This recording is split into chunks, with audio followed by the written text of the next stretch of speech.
I don't think that has happened. The very, very first artist I ever interviewed was Ian Thornley. Oh, yeah, he's great. Yeah. Who came in and he plugged in and he played, and I forget what the album they just released at the time was, but it was like, it was instant Ian Thornley in the room. Yeah. Boom. Yeah, he's a bad dude. And you've just done the same. Oh, it's like thanks, you man. just plugged in. It's just instant. Wow. Instant, real deal. Oh, man. Boom. Oh. So I enjoyed that. Tk you very much. Well, thank you. So, ladies and gentlemen, we're Philip on? Sayce, finally. We're actually going. Yes, All right, we are cool. going. If Thanks, you're cool my to go, friend. yeah? Oh, yeah, I'm good to go. Yeah, just tuning this up. Yeah, no, look, I've been stalking this interview for a long time. Me too. Me too. So thanks for having me. So this is great. So look, as we do in these, this is a kind of a get to know you thing. I thought you were younger than you are, so Yeah, you know you must let me know what moisturising cream you use. Oil of Olay. So, but it's great because I guess we're going to have grown up with lots of similar things popping off at the same time in terms of guitar players we were listening to. Yeah.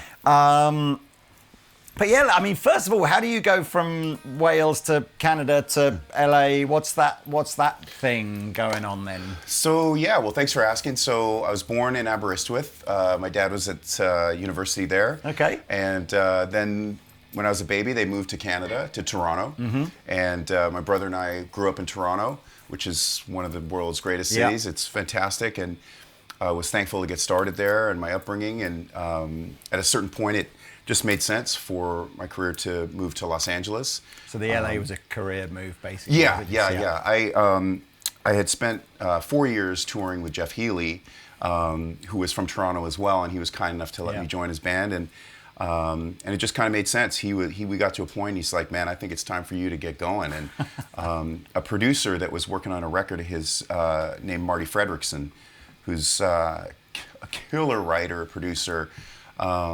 He's written a lot of big tunes, and we had done a little bit of work together after I met him on Jeff's record, and he's like, "Dude, you should come to LA, bro." Right. And so my girlfriend at the time, my wife now, we just threw our shit in the car and drove across the country and came to LA with nothing, absolutely nothing, and just started over. And I started going to blues jams and just trying to make friends and introduce myself, and felt really embraced by the community there. It was cool. Oh, that's cool. Well, look, I want to talk about sort of the Jeff Healey thing, and I first heard you when I probably around the time Inner Revolution came out. It would have been and I remember feeling at the time that blew my mind. Oh, thanks. But I was surprised when a lot of guitar players that you meet have stories of like, oh yeah, I started playing when I was 3 or something like that. Yeah. You said you were 15 when you started. That's a sort of not abnormally late, but it's at the later end, isn't it, of getting in? So you must have gone from never playing to a decent standard pretty fast. What happened there? Well, I feel like I'm a work in progress today. I'm just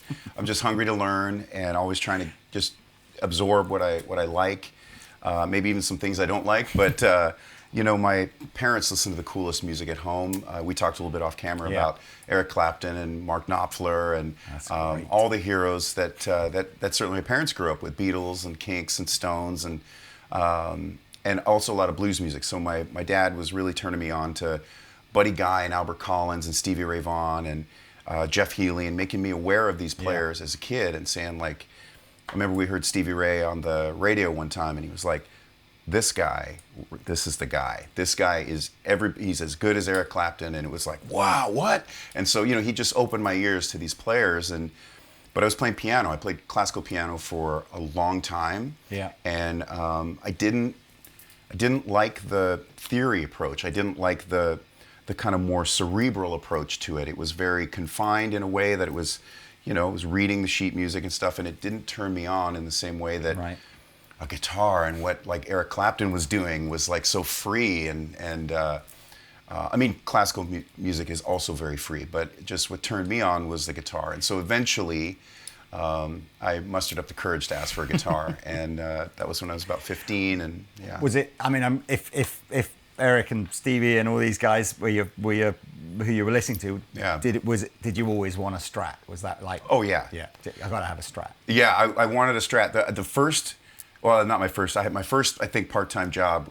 One of the first one was at McDonald's of all places. I was like, "Would you like fries with that?" So I have worked that job, but I worked at a place in Toronto called Canadian Tire, which is like a chain. It's kind of like a Home Depot, sort of like they sell a lot of stuff. And I was working in the plumbing department. I was like 15 years old. I had no idea, but I was saving up for a Stratocaster, and I eventually saved up enough money and bought a black Strat with a maple neck, like Eric Clapton. Eric's, yeah. And it got stolen. But anyway, it was, but it was fun. So yeah, I always wanted to play Strat because Ry Cooder played them and all of them, all the guys. So what was so 15 years old, you start to play.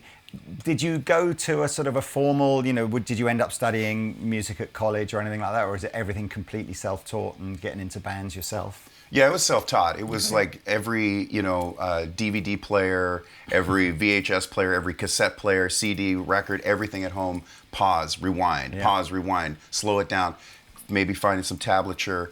I started sneaking into a club in Toronto called Grossman's, which is like, the blues club in Toronto, right. And they had some serious players that went through there. And I would just go underage, and I would watch them, and I'd try to like take one thing home, and then go home with my busted acoustic guitar, and be like trying to find it on the neck, and then just play that 10,000 times. Yeah. I often think as well, there's always that sort of nature nurture thing about, have you got some sort of God-given talent, or is it all the 10,000 hours, all that kind of stuff.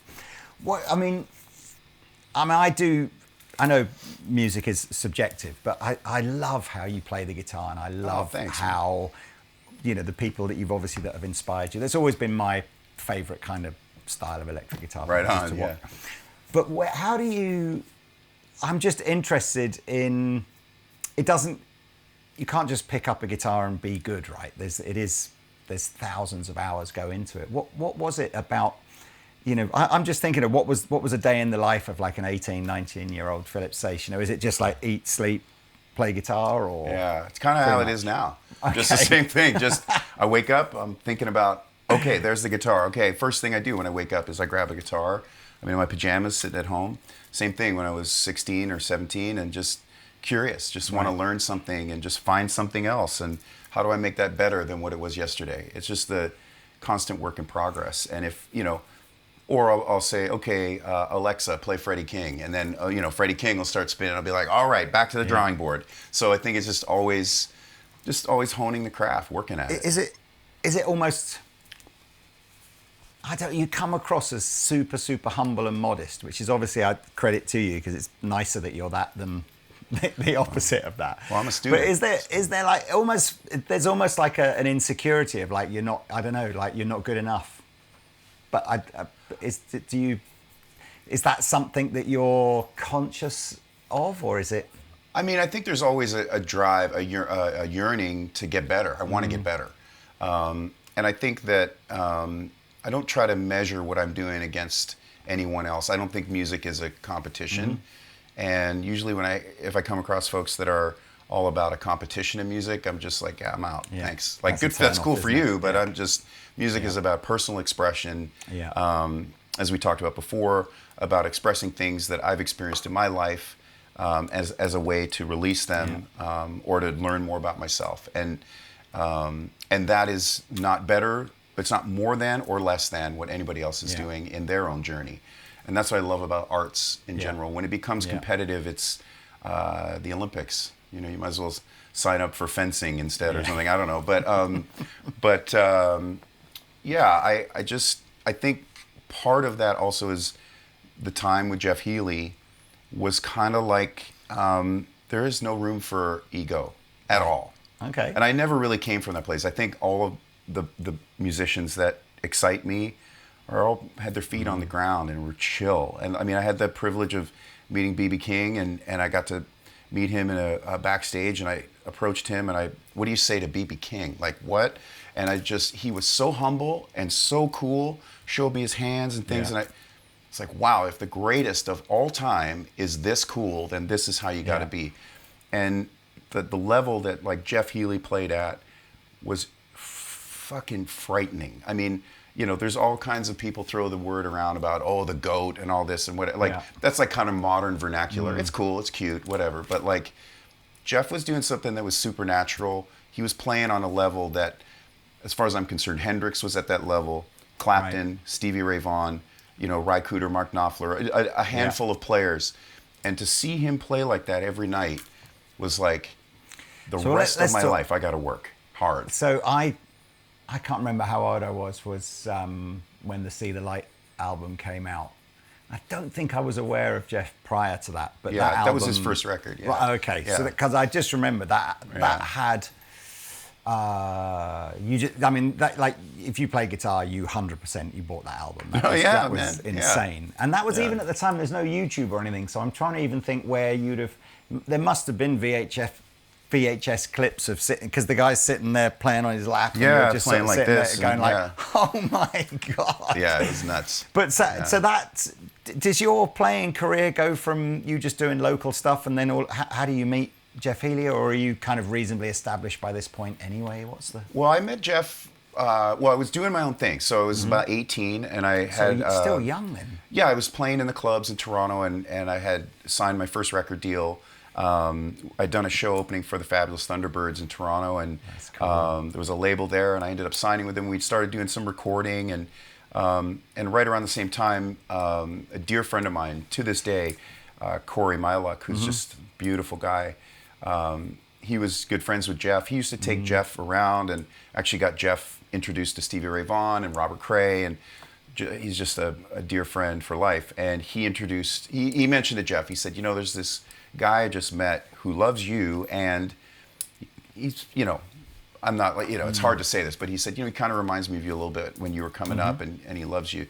So Jeff started coming to shows, and I didn't know he was there, and he was kind of scoping it out and checking out what was happening. And then we ran into each other in downtown Toronto one night, went into a club, and he's like, come on, we're sitting in. And I'm like shitting, because it's like, Jeff is like one of my top heroes. I'm like, okay. He grabs the bass. You're 18. At this time, I might have been about 19, in that window. Can I just say for the record here, I was so bad on the guitar 3 years after I started playing.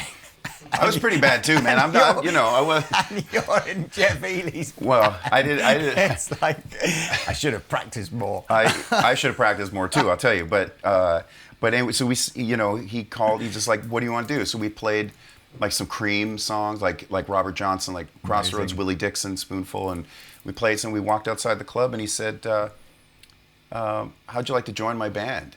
And I absolutely passed out, and I woke up, and I was like, did that happen? And then what he said to me, though, I'll never forget. He said, we'll teach you how to play on big stages, because we did Montreux Jazz Festival, we did like all this stuff, and he goes, we'll teach you how to play on big stages, we'll kind of groom you a little bit, and then we'll get you out on your own. How does that sound? And I was like, sweet thing.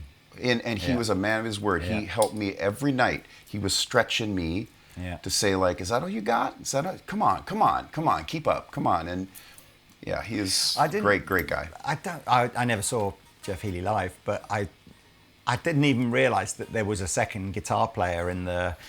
So because it always came across as trying to replicate that kind of Stevie sort of trio type thing. At the beginning, But what were your sort of duties, if you like, as in that band? So Jeff, for the first couple of albums they did, it was a trio. Then they started expanding the band, trying different things, and eventually they settled on a 4-piece for the Jeff Healey band, and it was Pat Rush was playing in the band, who's a phenomenal guitar player who was from Georgia, living in Toronto, one of the best slide players you're ever going to hear anywhere, and so I joined. When I joined, it was really playing rhythm, but also a lot of leads and singing. And so Jeff would sometimes say, or every night he would let me front the band for a couple songs. Great. And so I'd sing a couple, or and whatever. He's like, whatever you want to do tonight. So maybe it was White Room one night, maybe it was an Albert Collins tunes the next night, and we'd play them, and he'd let me solo, and then he'd show me how it was done. I was going to say, one of the things I can remember from very, very first hearing you play are those crazy big screaming kind of overbend kind of stuffs like that, where it's such a signature thing that I hear in your playing. Wow. And of course, when you see Jeff playing some of the bends he was able to do, because he's got, you know, using, I guess, different muscles in your hands, whatever, playing with it, sat down. Yeah, is that sort of, you know, are you sort of conscious of the fact you're going, wow, you know, is that where that comes from, that spending the time with him, or? Absolutely. That's a direct, I mean, 4 years standing next to this, you know, this genius player who's also the finest improviser I've ever heard in any genre of music. It was crazy. It was special. But yeah, I mean, I'd be standing this close to him every night, and I'd be watching going, what the fuck is that? Because you can't tell he's doing this shit, but I could hear it, I could feel it, and I just tried to sponge up as much as I could, and it was wild. It was wild. I'm gonna put that record on tonight. I think just See the Light. Yeah, oh, that's man. right. Not Where's that? I'm getting my Mayers and Healeys mixed up there, aren't they? Oh, both great artists. But yeah, that is a record and a half. And as you say, I can recollect watching video of him, and his left hand doesn't. Like, it's unnatural. Like, you're going, that just, what I'm watching does not look like it should make that noise. So it's bizarre, and I really, you know, to have this opportunity to come onto your platform and talk about music and stuff, I just think it's important to talk about the artists that maybe aren't getting talked about as much as they should, and I think Jeff is one of them. Without a doubt. Yeah, without a doubt. He's, you know, one of the all-time Hall of Fame, most heavyweight blues guitar players ever. Yeah. I mean, when we went into places, there'd be, you know, the best players of all time, and they saw Jeff, and they'd be like, Jeff's here! Like, they would all freak out. Like, you know, so it was cool. Oh, that's cool. So I guess part of the whole Jeff's master plan was always to sort of, you know, give you your own wings to go and fly and do your own things. How old were you when, and how did you feel when, you know, was it like, right, it is time, young Padawan? It was, I mean, it kind of like, you know, we've been touring a lot, and things are starting to, opportunities are starting to come up for me, and it just was natural. It was almost like, when do you know when it's time to move out of your house? Could you feel yourself going, I think I want to be the front man now? Yeah, because I was doing gigs when we weren't on the road. I was doing my own gigs, and I had my own band, my own songs, and I'd already done some recording, and was writing, like I mentioned, with Marty Fredrickson. We had written a bunch of tunes, and so things are starting to come together, and Jeff was just like, you know, man, I think it's time for you to jump out of the nest, my friend. And, you know, it's like, how do you know when it's time to move out of your parents' house when you're a teenager or whatever? Yeah. So it was very natural and very supportive, and I just, you know, I still carry his laugh with me. I hear him. He was a lot of fun, and he died so young. Yeah. You know? Yeah, that was tragic. Yeah. That is tragic. Okay, so now remind me again, the Inner Revolutions, I think, is your second studio album, right? Yeah, is pretty. Right? Yeah. So, and I can picture the album cover of that and the first one, and it's like there's a super young, skinny dude on there like that. Is it long hair? I think. On the I first had long. one, I was thinking I was born with long hair. It was weird. But I think I think what's kind of interesting is, whereas although you can tell you can hear your influences in all the records, it feels like there's been a sort of a more conscious shift to recreate the live feel in records, whereas perhaps the earlier ones were more like a traditional sort of studio style mix or performance. Is that something? Are you happiest basically on the road in front of an audience playing with your band? Is that just what you want to try and recreate when you're making records? I think both are important. You know, I think that you know, I made a number of albums with a great producer named Dave Cobb, who is in this day and age one of the most talented and successful producers in the world. And so I got to work with Dave. We've worked together off and on for a long time, and he really influenced me a lot with having that live feel and sound in the studio, and getting a live take and working the room mics as opposed to the close mics, and lots of tricks from him, and certainly the kinds of engineers that he worked with. I mean, it's all vintage gear, and so I think that really has had a big impact on me too. And but I think really trying to take a piece of, I'm not like, it doesn't have to be only one way. I think it's whatever is the best way to serve the song. And a lot of time from a budget standpoint, whether you're with a record label or independent, a lot of times there's not money to burn unless you're really, you know, a very, very, very famous multimillionaire artist. You got to get in and get out. Right. So there's not time to have the luxury of like well, let's try this song 11 ways. You know, it's just like, this is a cool vibe. Let's go with this, and you know, hopefully, you know, it'll work. And so, so that's kind of what ends up happening. Is usually just I like the sound of the amplifier, the drums in the room. A lot of times, maybe we'll overdub vocals because it's too loud in the studio room, but and just kind of leave it. You know? Is there anything that you sort of consciously hear as you look over the music and the albums and the songs that you've written over the last 15 to 20 years to sort of go, I can hear myself getting, I don't know, older, better, wiser, slower, faster? I don't know. Do you kind of track it, or does it all feel very organic and sort of normal to you? Yeah, thanks for asking. You know, I think that's a great question. I think what I hear and feel the most, I mean, I don't really listen back to my music all that often, but unless we're like prepping for a tour and want to make sure we have the right set list or whatever, but is that I hear the person, the growth as a human being. And that's like really the most important thing. Like, we're always growing as humans, first and foremost. I'm always growing as a human. That's my intention anyway. And I think that's what reflects the most in the music. So, I mean, technically, yeah, I mean, we can all work on things and make things technically a certain way, but am I getting deeper?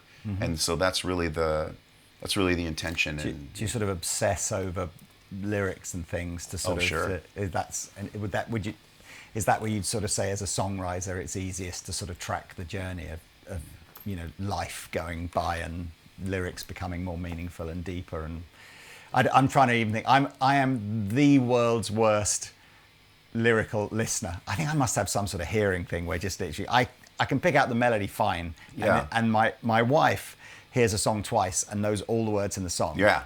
I can hear a song 1,000 times and still go, I don't know what he's singing. You're not alone in that, man. You're not alone in that. I have that sometimes too with certain music. I have to pause and make sure I'm taking in the lyrical content as well. Yeah, I hear you.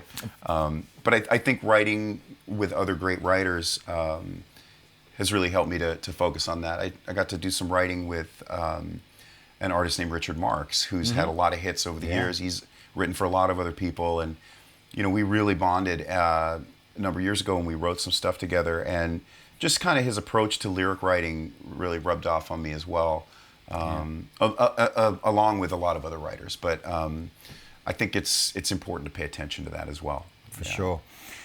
We've got to talk about gear. Yeah, Gear, here we go. Gear is why we're here. Go. I said we need that. Why is that never? Gear is why we're here. Gear is why we're here. And we need that. You just coined it. A Tube Screamer mug. We're ready to go.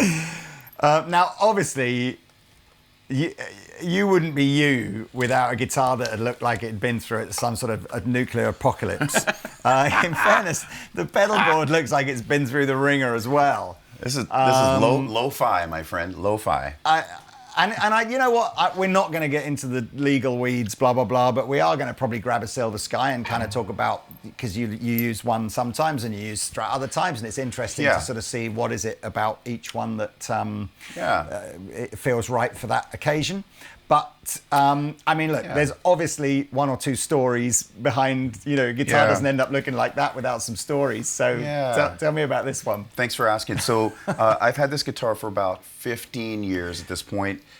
This guitar is named Big Daddy, and I named it after my dad. I named her after my dad. And, you know, I have another guitar at home that's named Mother. And Mother's a 63, so one's Mother and one's Big Daddy. And so, because my parents had such a big influence on my life with music, 63 is my favorite year of Strats. So this Mother and Big Daddy are August, September 63, so they're very close. But they sound very different from one another. Yeah. This one, I've been playing a lot. I love the sound of it. It's pretty much all original, other than, you know, pots go, switch goes from time to time, but pickups are here. The frets I've had done, I don't know, a lot of times, but I'm just thankful to have this guitar. Did it have most of the paint on it when you got it, or did you? It did. So. It did. So this was actually a very interesting guitar. I had played it. I played it shortly after I'd gotten the Mother Strat, but it was out of my price range. A friend of mine was selling it in Toronto, and I just was like, man, I'd love to buy it, but I just, you know, I can't. So he sold to someone else. 10 years later, my buddy Mike calls me up and goes, dude, I just saw this Strat for sale. I don't know, made me think of you for some reason. I'm like, I'm not interested. They're too expensive, whatever. He goes, let me send you a picture. And he did, and it was the same Strat that had gotten away. I was like, oh man, just tell him to put it on hold. I sold a bunch of gear and I got it. And the reason that I knew that it was the same one is because it was oversprayed black. Okay. So it's like almost the whole guitar was black except for this small ring here of sunburst.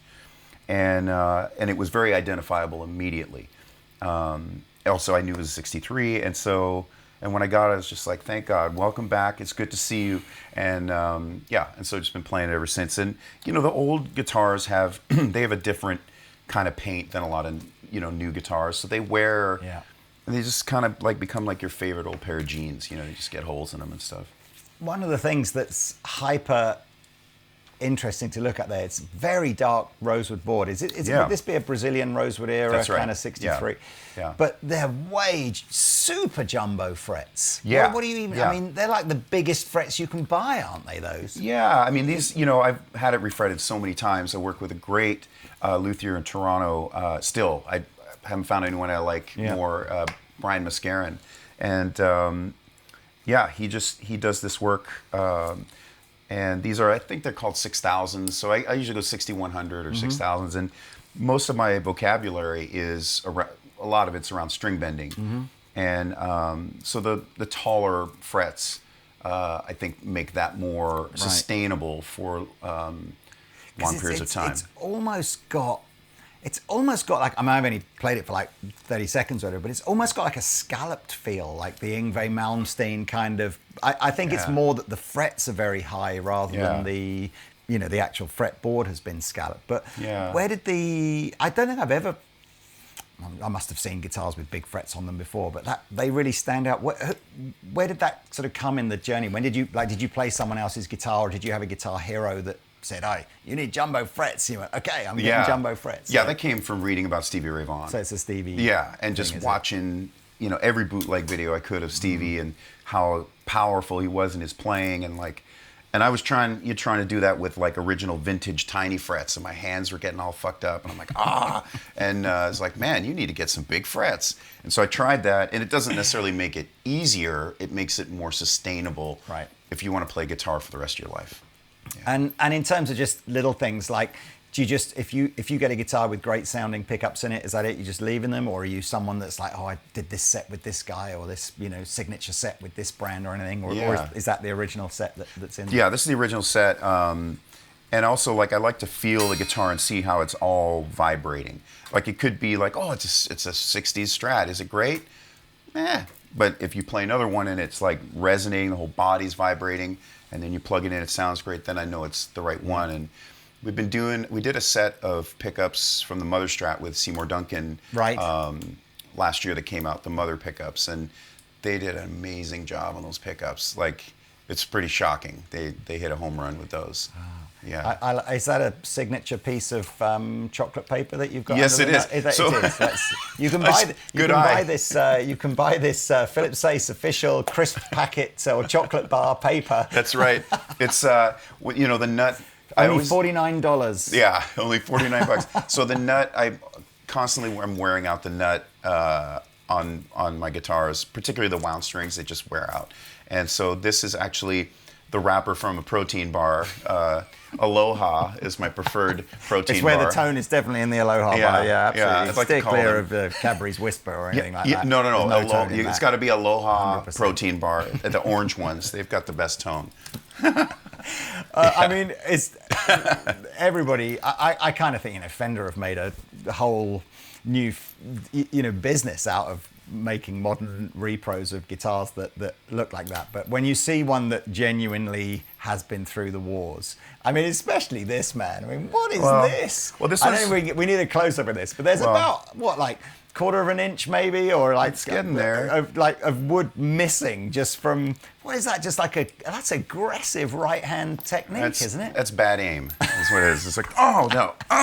It's just like a metal plectrum or something, or is it just? No, it's just a regular lot, plastic? Wow. just a lot of hours. But this one's starting to catch up to the Mother Strat. The Mother Strat is I'm getting concerned. It's getting deep. So Mother Strat's an even worse shape than this one. oh, then, it's like basically. so I don't bring her out as much now. But but there's a lot of players that that play have like wide swing, and I used to see like certain players. Guys like Ian Moore, who I always thought, man, Ian Moore is such a badass and still is, and he has this big swing and he'd be playing, or players like Chris Duarte, Right.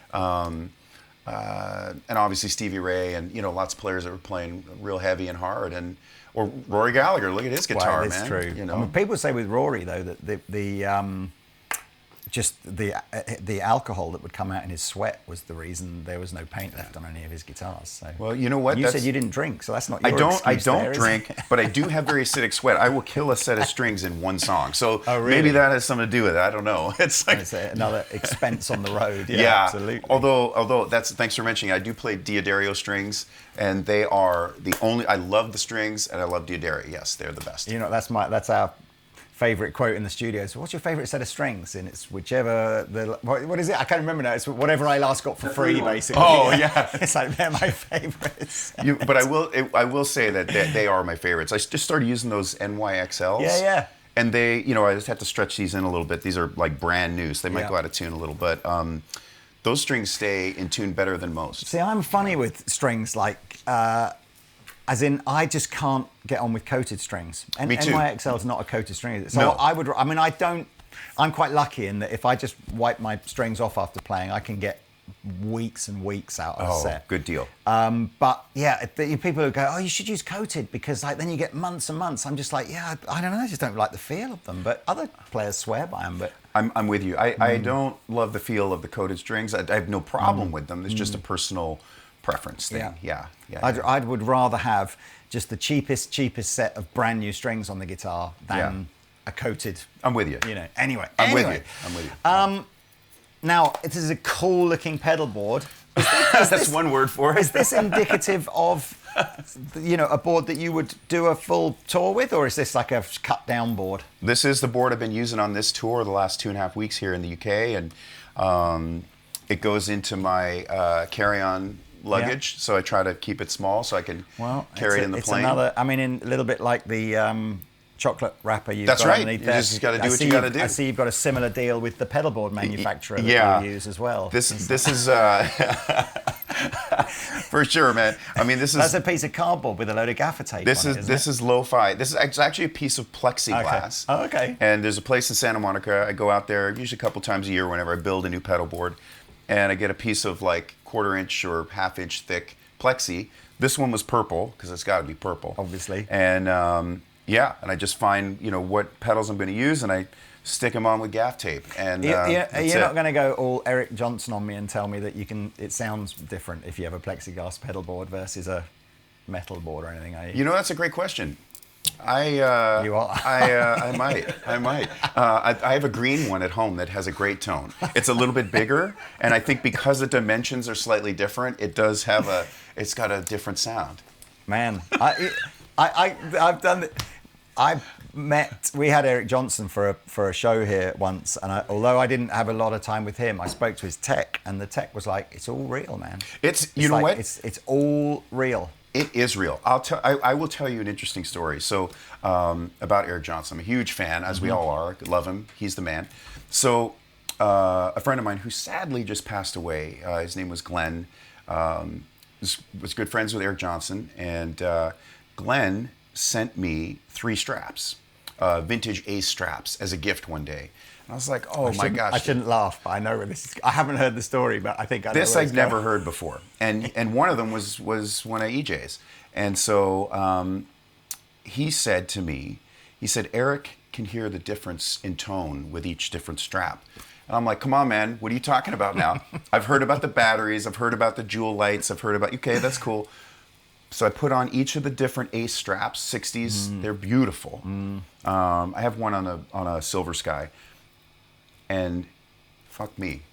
You can, There's a difference. it must be psychosomatic. It's I thought so too. It must I thought be. psychosomatic, and I'm going, no, wait a minute, what? And I called Glenn, and I'm like, dude, I think there's something to this. It sounds weird, but each of those straps sounded slightly different. I'm not sure if it's like where was holding on your body, or again, maybe it was just, as you said, psychosomatic. But that was a funny story. I am so. Josh from JHS put a video out the other day breaking down a clip of Eric playing Cliffs of Dover, I think for the first time live, and it was like you forget just how mind-blowingly good that guy is. Like just another level. Yeah. But we had, when he was here, he had all of his power extension leads like that. All the leads are glued in, and each lead is labeled as to which amp has to be for that power lead. Because obviously, if you don't use they've all got a certain sound.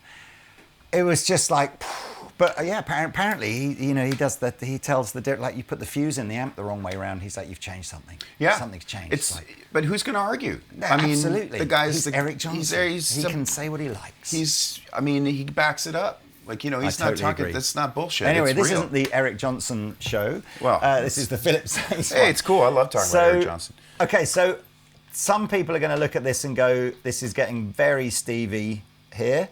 Cool. Tube Screamers vibes, Octavios, even that is the I forget what was the guy's first name. Cesar Diaz. Cesar Diaz. Yeah. This is very Stevie, isn't it? So, how long did it take you to kind of hone in on that board, and how long has that been like the go-to board for? Oh, this changes all the time. Okay. So these pedals, I have different pedals in my carry-on bag that I swap out all the time.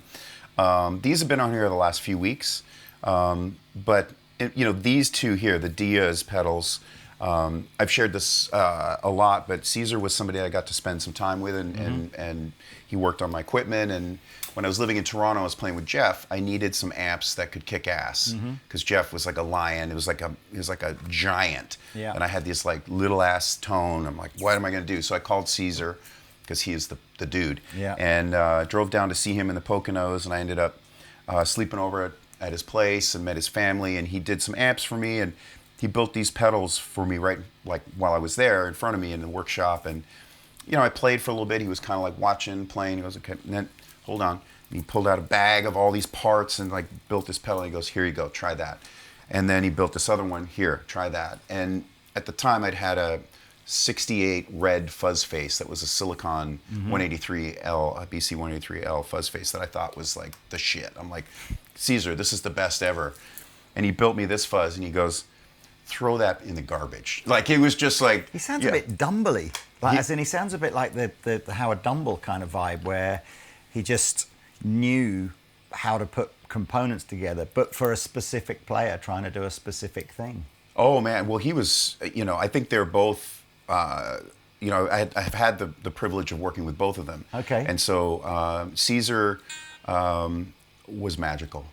He was magical. I remember bringing a Super Reverb into his shop, and he goes, all right, let me have a look at this. Okay, just give me 20 minutes. And we were just talking like this, just talking. He's like throwing shit out, and then, all right, try this. And I plugged in. I was like, what? Like, it's just totally master chef.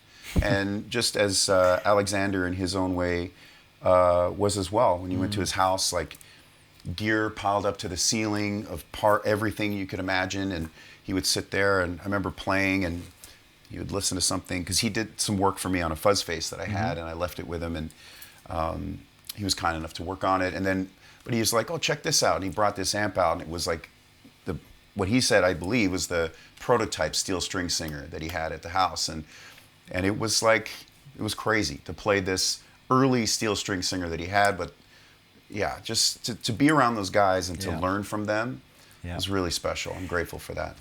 DL4 is such a great sounding tape. You know what?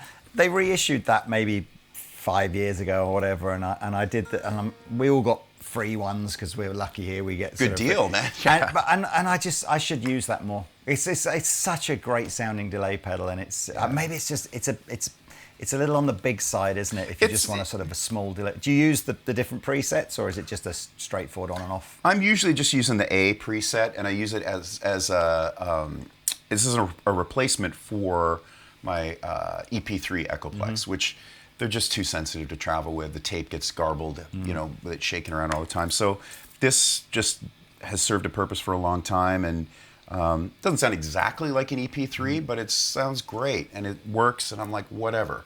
Does acid come out of your feet as well when you're playing? I mean, I think, yeah. I mean, I've had I don't know. I must have had this one at least 10 or 15 years, but I hope it keeps working. And otherwise, I'm kind of nervous to buy one of the new ones because I don't know if it sounds the same.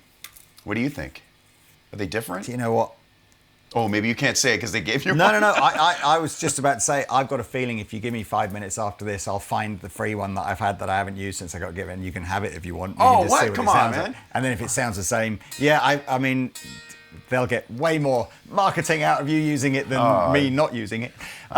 Look, we've set you up today with a deluxe reverb, which is a little smaller, a little different to the Super Reverb that I think you said you got Super Reverb in the van, right? It's actually an amp by Tommy Cougar, who's the amp designer that I work with. Right. Been working with him for many years. What brand, is that a different? What brand is that then? I'm not. He just makes his own amps, custom by Cougar, and he's just outside Stockholm in Sweden. And he is a very special amp designer. Do you know what? Look, I'll go and check him out. I'm not familiar with that. But what's its lineage? You know, what's it kind of trying to So he's emulate? doing what he's got kind of going on. I would say is sort of like a real hi-fi, big Fender sound, but some other stuff in there. Some other stuff. It's very very articulate amplifier. Yeah. This is the one I think you said the cabinet's the EV loaded cabinet. Is that right? Or yeah. So you're going super hi-fi sounding. It's cool. Like but it's only one amp. I'm just running a 50-watt amp on this tour because people, they don't want to hear the loudness. So anywhere. But I mean, we do. But like the guy with the decibel meter is like, Boom. Yeah, I know. But so we plugged you into a deluxe, and we obviously we've done a lot of talking, and I would love, if you don't mind, just to take a minute to just maybe show us some of the sounds. And what is it for you? We've cranked this deluxe, right? I was laughing looking at the decibel meter over there. You got one too. You got no. Is that it? Because I think it's the same one Mick and Dan have got. We're gonna get shut down. No, it's not scientifically placed to read anything accurate. Yeah. But it's relative, right? So I know if we have we had the Jimi Hendrix 100-watt reissue super lead in here the other day with the 4x12. Yeah. And I'm fairly sure in that little intro clip, you were hitting a higher decibel rating than we have with that, as loud as it would go. So how did we do that? I don't know how 20-watt Fenders beat 100-watt Marshalls or what it is about the pedals or anything. Cesar Diaz. That's right. Is. Cesar Diaz. Don't forget it. But before, I mean, we'll have... we're all of a kindred spirit in here, where we think that one of the most inspiring things about the guitar is loudness. Yeah. And it's almost slightly sad, I think, that there's a generation of players coming through now that just are going, well, I just learned with my little plug-in and my little speakers, and then the band and the venue tells me I can't have an amplifier, and so we just play super. But it's okay, we're like pretty tight. And we play super quiet, and I'm like, it's great, but it's just in a way I'm like, there's a thing, there's a magic. But why do you want to be loud? Well, it's not necessarily about loud. It's about finding a place where something happens from the inside. There's something that happens. It's not just about because there's bad loud. You don't want bad loud. And you want to have that, I've seen all kinds of different interviews with people who are loud players, but there's something when it kind of touches you on the inside. And I think about Hendrix talking about volume, or Stevie Ray Vaughan talking about volume. The loudest player I ever saw live was Robin Trower, and it was unbelievable. Unbelievable. I saw him. He had probably a couple of 100-watt Marshall heads, full Marshall stacks, and I was standing in front of it like this, and it didn't hurt at all. It was hit right here, and I went home.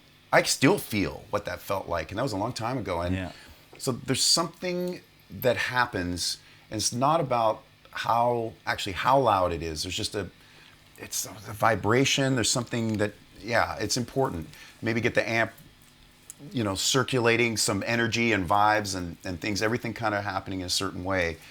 And it's maybe it's like having a, you know, like an old muscle car, like a V8 of some kind. And, you know, if you're driving it around at 20 miles an hour, it's like, oh, this is cool. Yeah. But once you kick that thing into 90 miles an hour, it's like, just oh. don't go around a corner. Just don't go around the corner. Don't go around corners. That's a, there's an analogy in there somewhere, isn't there? So, I don't know. Go super loud, but just don't play the wrong note. Well, yeah. Well, sometimes you do, and then you just play it again. So look, but if you're feeling it and you're chilled to do it, I'd love to kind of hear a little bit more about what we were doing at the beginning, and maybe just like what do you use the different pedals to kind of to kick in? Yeah. Well, let's see here. So, you know, we're talking about. Tube Screamer. Right here I have it's an old TS9 that I swap in and out a lot. I have an old TS8 in the bag of wherever the bag went. It just depends on the day of the week. They all sound a little different.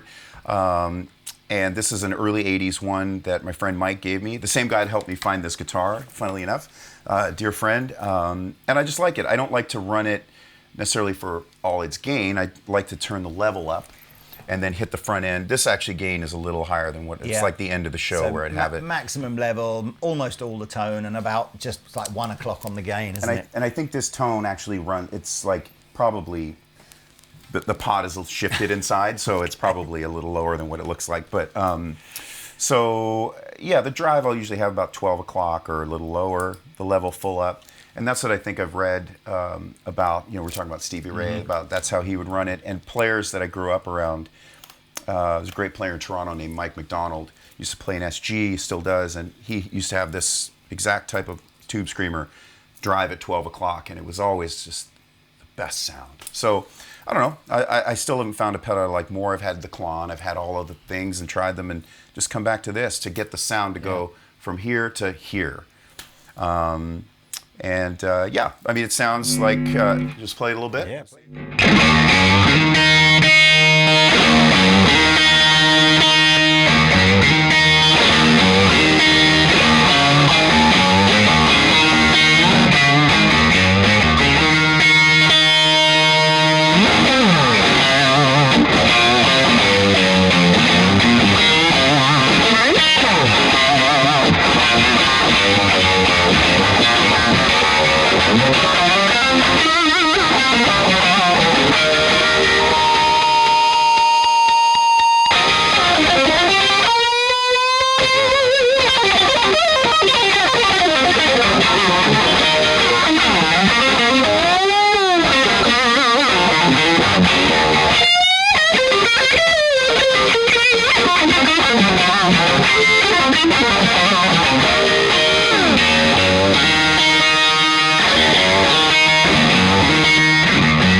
So I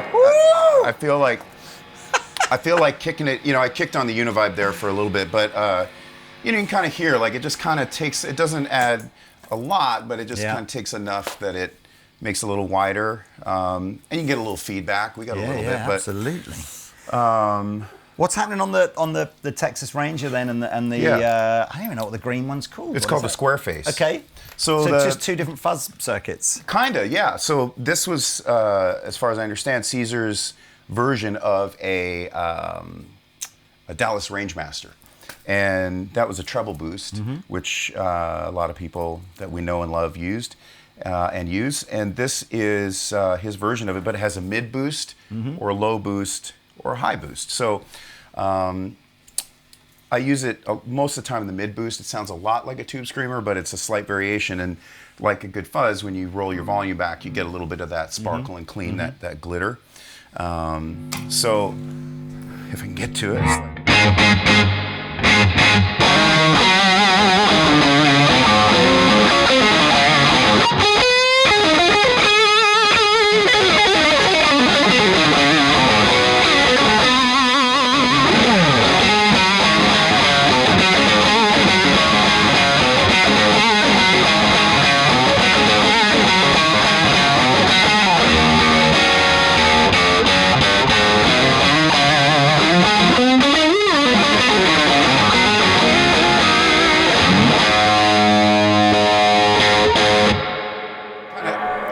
it's like a similar to a tube screamer, but a slightly different voice. And then if you take it over to the low setting, there, and give this. Oh, I see. Yeah, yeah. So I take it like that. You get a little bit more. This is a fun sound, but you get like kind of more like.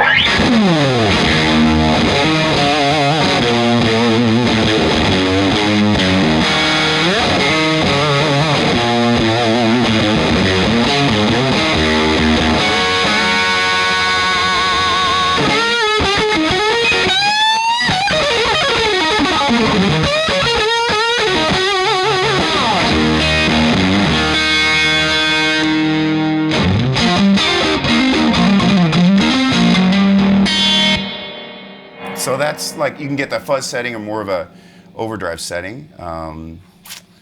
And yeah, so I usually leave it on the mid though. And if you just want to clean it up for some nice kind of sparkly kind of rhythm stuff, or oh yeah, is that just you going for the Texas Ranger normally, or something different? A lot of times, like it can be either of them. But let's see, it depends on the amp setting too. We'll see. I don't know this amp yet, so we'll just see what it does. But the Squareface does a nice job.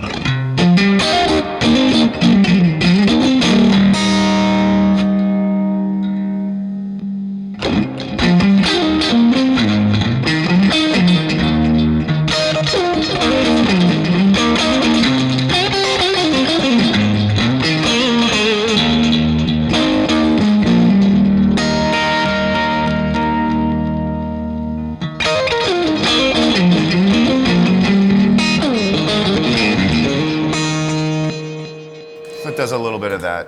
I got to ask as well, because I am a man that loves too much reverb, and I'm often told in the studio that I've got too much reverb on my amplifier. Yeah.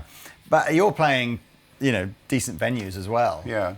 Is it just like I'm loading the reverb in, or do you dial it back and let the room do its thing, or what's your reverb go-to? Yeah. I definitely want to have reverb on the amp, and so a lot of times I'll run. If we're talking about like a Fender amp, I'll run a reverb at 3 or 4 or something like that. And that's really a lot to do with how much I love Albert Collins, because Albert would have that reverb cranked. I just love the sound of it. I think it's cool. Yeah, I mean, I do too. I think I guess because most of what we do is to record guitar. Yeah. I guess that's the only thing is I think the guys are like, look, if we have less reverb on the recording, we can add more. But if you record it with too much reverb on, you can't take it away. Yeah. But I think it's a great sound. I hope you're liking the amp. I know you're not familiar with that, and we're asking you to sort of do your thing. Yeah, no, it's fun. It's fun. Sounds great. I think it sounds great. I'm having fun. Is this a Roger Mayer Octavio thing? Yeah, or? I think the Dunlop company made these and still do. I don't know, but I got that years ago, and I had it in a drawer, and I pulled it out, and then I was like, oh, this sounds not too bad. It's pretty good. And what's your technique with that? Do you have to find the sweet spot on the volume and the tone to really accentuate the octave thing, or is it just everything on full and you just find it anyway? You know what? It's all of the above. All of the above. All of the above, and different. I find this pedal operates a little differently than say like the Tycho Brahe circuit. A little bit different sound. Tycho Brahe Octavia, I might want to have my volume a little lower, around 7, whereas this one I can have it on 10. It still gives you lots of that kind of steel drum, screaming monkey sound. But they did a good job with this one, and so sometimes this is on here, sometimes it's a different one. But that's cool.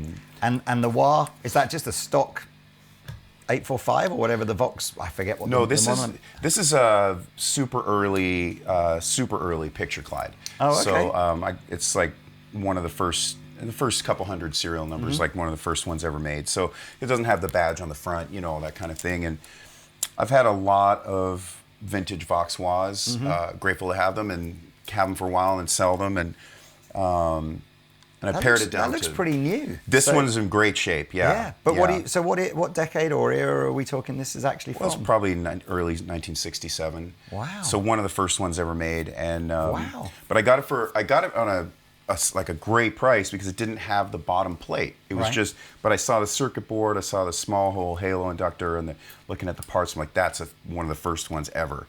And so I took it off of I have a script Clyde. I put that on the bottom for now, but I've pared it down to only about 3 or 4 wahs. But I've had a little bit of an issue with wanting to get a new wah-wah pedal all the time. Can you do the wah thing sitting down? Can you? Give Not us a that little great, bit? but you can definitely hear.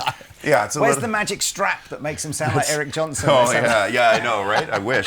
But this one has a cool like. It just has a specific thing. It doesn't have like the most like W. It doesn't. Yeah. That's not the vibe. It's more like getting this like.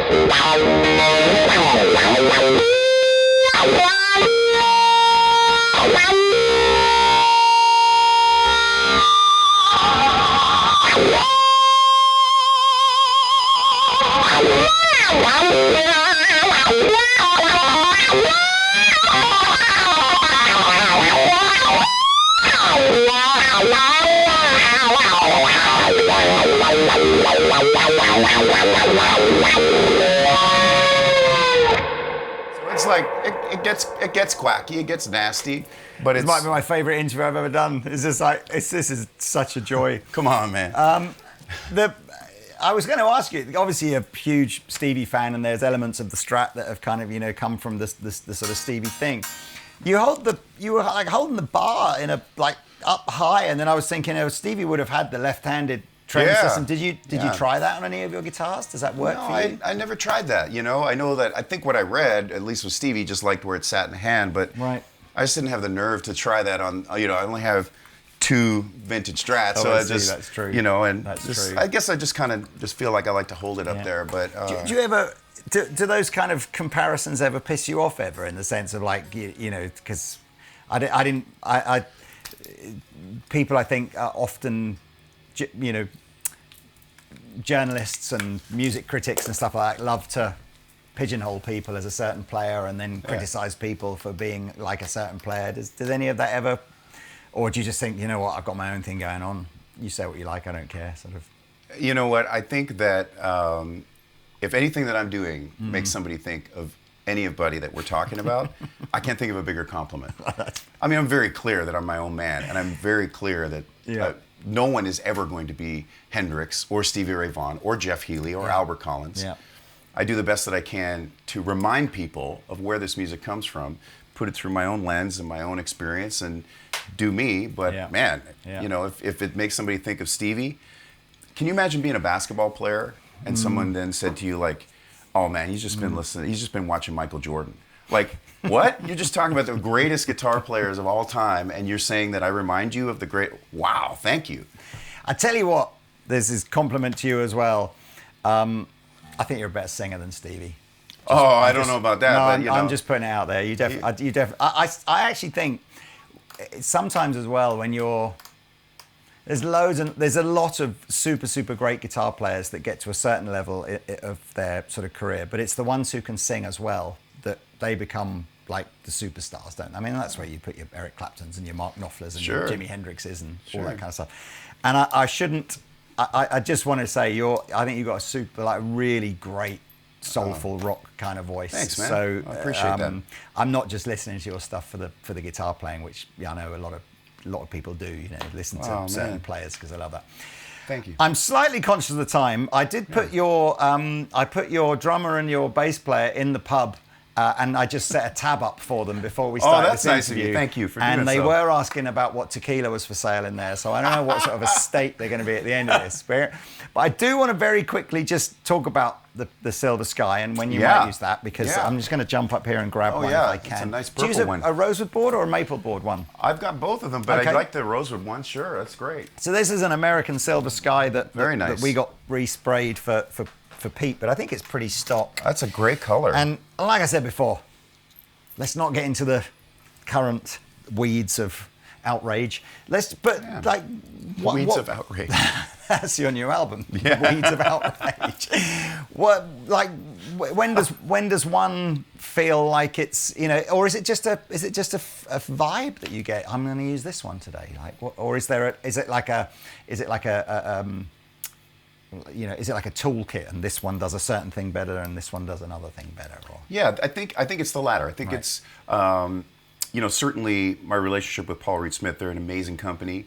And I think they make guitars that are second to none. Fantastic guitars. And I was so blown away when I played the Silver Sky. I couldn't believe it. But I'm not looking for the Silver Sky to replace my 63 Strats. These occupy a lane perfectly. And these guitars can't be made anymore. They are a specific thing that are no longer made. Yeah. It's from a time where it is what it is. They're magical. This is like a modern guitar that is like the perfect modern vehicle. And I've been describing it this way in many different places. I feel like, you know, it's got 4-wheel drive. It's got, you know, it's got power windows. It's got, you know, whatever. It's got air conditioning versus like a 60s muscle car that doesn't have those things, but it's got the rumble. So it's sort of like they're different tools for different purposes.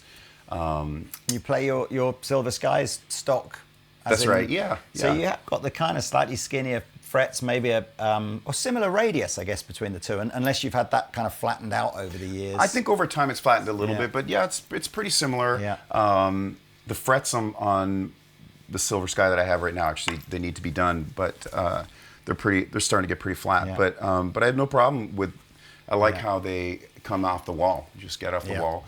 I mean, I adjust the pickups a little bit. You know, you do those things, but it's a stock guitar that I have, and I really like what they're doing. I think they're doing. I think, talking to Paul, I think that's what he's always most proud of, is that you don't need to find the one. You can just pick the one off the wall, and it's like they're all like so consistently very good. Consistent. I agree. They're very consistent. Well, that's kind of interesting. So, and I know, just again, in case anyone's running, I know in the van you have your Silver Sky with you as well. So we just picked this one because there's kind of more stories, I guess, behind the, you know, a guitar that's, how old is that now? 60 years old or 63, something like that? 64, 63, yeah, something like that. So, yeah, and you know, ultimately, I think plugging this in, this guitar, you know, gets a lot of sweat and time on it.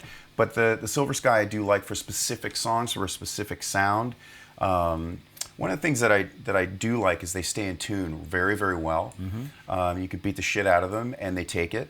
And the other thing is cool, you know, we did this where we last saw each other, that Paul Reed Smith event at NAMM last year, the celebration for Paul and his company. I talked to John Mayer there. We had a nice chat about the guitar, and it was, you know, and I was talking about the idea of this being like a car, you know, in that way. And I love what he said. We were chatting, and he said, you know, it handles the corners real well, doesn't it?